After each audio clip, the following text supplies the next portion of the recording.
going as they visit the Boston Red Sox, who are back home after they're coming off a 4-3 road trip, and they are playing some much better baseball than they did earlier this season. And joining us to talk some Boston Red Sox baseball is John Sapochetti. How you doing, John? What's going on, my friend? John, how are you? Good afternoon. You've interrupted me from attending St. Anthony's Feast this weekend, but that's okay. I always love talking to you guys. Hey, I mean, we talked a few months ago, and it was more football, but we did talk a little bit about the Red Sox, and, they were kind of, struggling a little bit. But how's the fan base been now that this team is kind of rolling along and only 7 games out of? Well, they're 3.5 behind Kansas City for the last wild card spot, so that's still reachable at this point. Yeah. But there hasn't been much excitement in the city for the Red Sox because you're coming off an NBA championship for the Celtics, and then training camp starts for the Patriots shortly thereafter, and you've got this quarterback situation with Drake May and Jacoby Brissett. So that's pretty much dominated talk radio. And quite frankly, since winning their last World Series in 2018, the Red Sox have been a 500 team. They've made the playoffs once. They finished last 3 times in the last 5 years. So they've been less than mediocre over the last 5 years, and I think the fan base is quite upset with ownership, which seems to be absentee at this point and more concerned with the Pittsburgh Penguins or Liverpool FC or whatever other business interests they have. So I would say excitement is kind of muted at this point among Red Sox fans. I was just going to say, John, it's kind of quiet. I mean, the Red Sox are usually in the mix.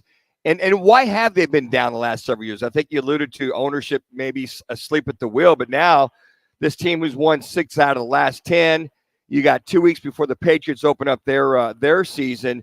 Will this start to generate a little more interest with the not so much the Diamondbacks coming in, but now that they have a chance of making the wild card?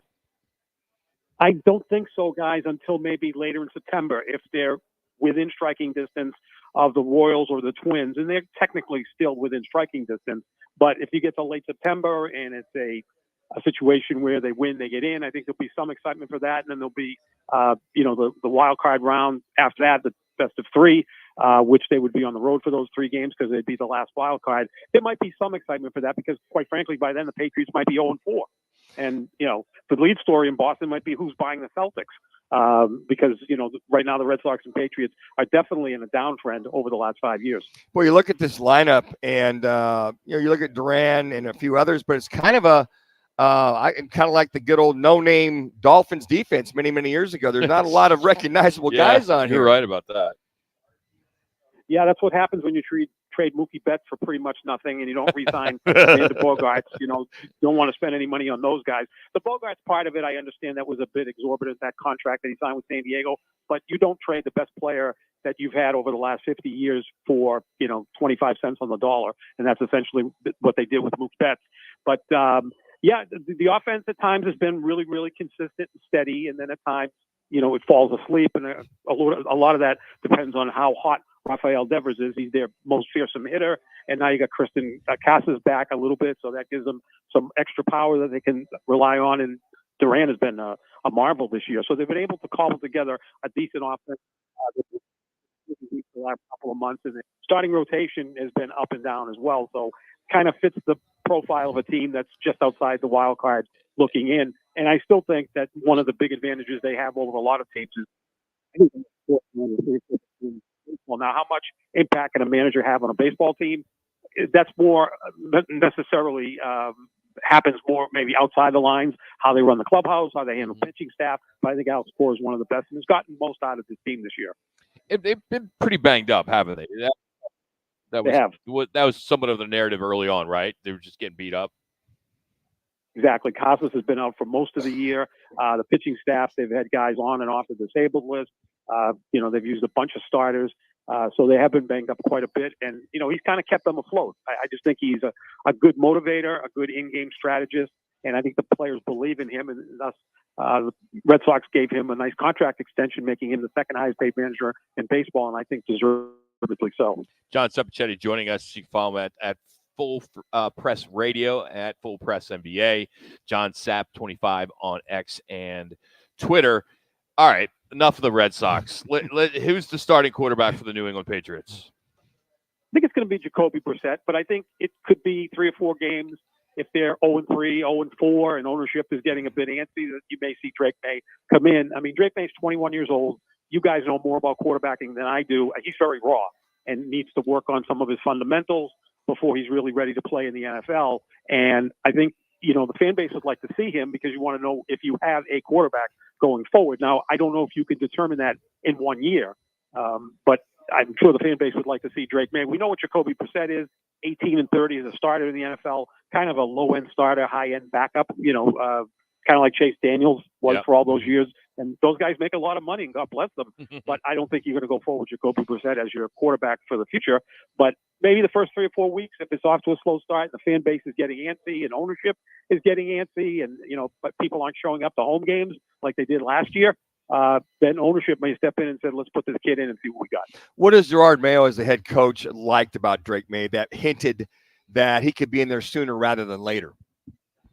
I think he's talked about, especially the last week, that he's really growing. Like, he's had probably 2 straight weeks of good play at camp and in the last preseason game.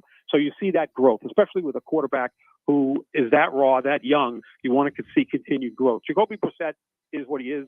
He's in his 9th season. You know what you're going to get with him for the most part. With Drake May, there's a lot of unpredictability, but there's a lot of talent there. So I think when you see that he's been improving practice after practice after practice, and you'll see him for a quarter on Sunday night against the Commanders, we'll see what he can offer there, that they'll feel good about putting him in at some point during the season.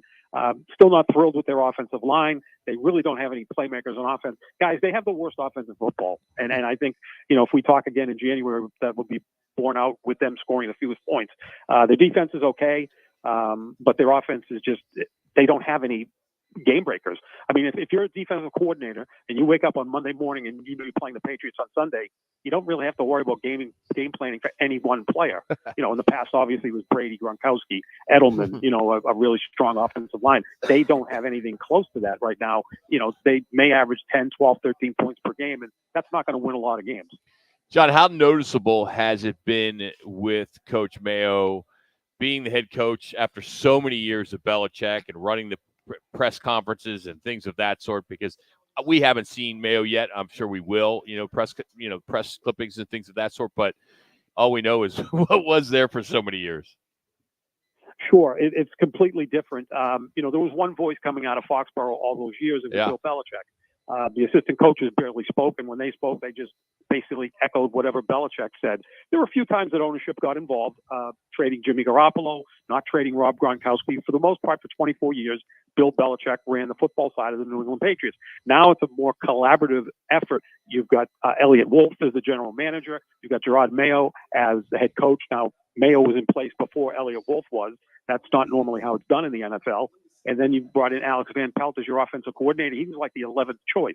No one wanted the job. So, now you've got this committee that's going to meet, and according to Gerard Mayo, decide who the starting quarterback is. It's going to be Elliott Wolf, the general manager, which I think is kind of odd. Usually the head coach should decide who the quarterback is, but you've got Elliott Wolf as general manager, Gerard Mayo as head coach, Alex Van Pelt as the offensive coordinator, and a slew of other offensive coaches. I mean, it's going to be like the Supreme Court. 9 people are going to sit at a table and decide who the starting quarterback of the New England Patriots will be in 2024. And that doesn't make a lot of sense to me. You have a head coach to do that. That's part of their job. It's being done completely differently since Bill Belichick left. And the Krafts were even quoted as saying, we have our football team back, because they never felt like they were really running it. It was Bill Belichick's team. And don't be surprised if ownership has a say in who the quarterback's going to be. They do sign the checks, so they may want to see Drake May sooner rather than later to create some excitement among the fan base. John, it's rare I'm home on a Thursday night, but I was home last Thursday night against Philadelphia Rocks Eagles, and I watched that game and saw when you watch Drake May, but at least Gerard Mayo was answering questions at halftime and after the game. Was like so refreshing, as Rock alluded to. That I forget who the female reporter was, but he was very honest. He said, "We got this," and I was like, "Wow." I mean, what a change. So for fans, that's got to be a little bit of a change to have some, some persona at that head coaching spot and some, I would say, some visibility to the team. Yeah, accountability, absolutely. I mean, Belichick's press conferences were as painful as passing kidney stones. I mean, big time. It was. I mean, fortunately, I never had to go down there. I did cover the team, in the 80s. Ray Berry was a quirky character. Ron Meyer was a kind of a used car salesman type head coach. But, Bill Belichick had to be one of the most difficult people to cover because there's a way to not answer a question. I mean, we see that with politicians all the time. You see that with head coaches all the time. They say a lot and don't give you much. But Belichick was confrontational, and I always felt like, if you don't want to do this, go coach high school lacrosse. They're not going to pay you $25 million to coach high school lacrosse. A big part of what a head coach of the NFL has to do is meet with the press, 4 times a week, Monday, Wednesday, Friday, after games. Just make it a little less painful for the people covering you. But while he was winning, people put up with it. Well, since Tom Brady left town, 29-39, he's out of a job. And now we've got a younger, more energetic Gerard Mayo, who at his opening press conference, I thought he was running for the U.S. Senate. He was just so senatorial the way he kind of carries himself. It's easy guy to root for. He played here. He's an excellent player. He's coached here, and now he's head coach. But still a lot of questions have to be answered because he's a new head coach. And John, what's so amazing though is Tom Brady and Bill Belichick. You guys saw him. You see him up close and personal for so many years, but now that they're doing other jobs, Brady is so outspoken right now. He's got so much energy when he's doing his interviews, and you're seeing the same thing with Belichick too. And I know there's so much anticipation on how Brady's and Belichick are going to do in the booth. 1 minute. Are you excited to see that at all, or do you think it's just going to be the same as you've seen for so many years? No, I think Brady's going to be okay. I think he's going to do a good job as an analyst. Look, the knowledge is there, right? Oh, yeah. Guy's seen everything.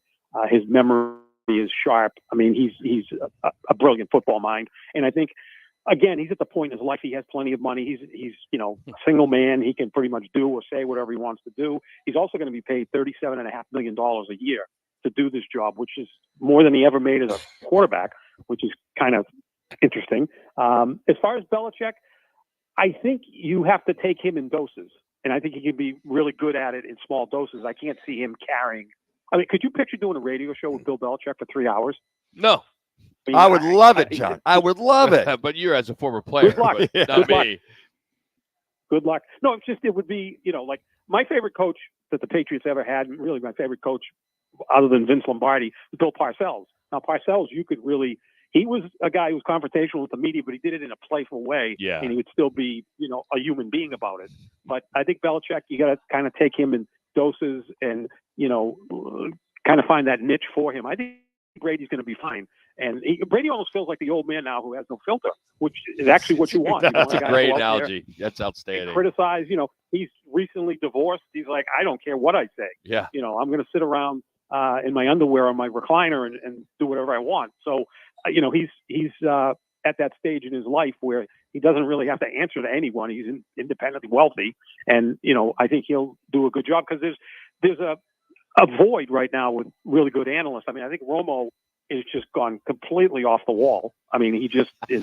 I don't know what he's doing there. Aikman's outstanding. Yeah. Collinsworth, I think, is okay, but he's got some other business interest that makes it interesting. But yeah, I think Brady's going to surprise us and be good at this. John, we always enjoy having you on, man. Thanks for the time. Appreciate it. Have a great weekend. Anytime, fellas. Appreciate it. John Sapochetti. He does a lot of basketball as well. He's got his own podcast with Jet and Sap. But best bet is just to check him out on Twitter X at JohnSap25. You can check out everything he's doing. He's brought to you today by All City Towing. Join the team at the largest towing company in the state. They're hiring all types of different positions. And if you're ready to take your career to the next level, then visit them online at allcitytowing.com. That's allcitytowing.com. All City Towing, where your future is on the move. Well, our Football 50 Sports Illustrated, predicts their Super Bowl 59 champion. Do you agree? And it's a soft launch for college football starting tomorrow morning. We'll get into that next. It's Rock and Manuch on Fox.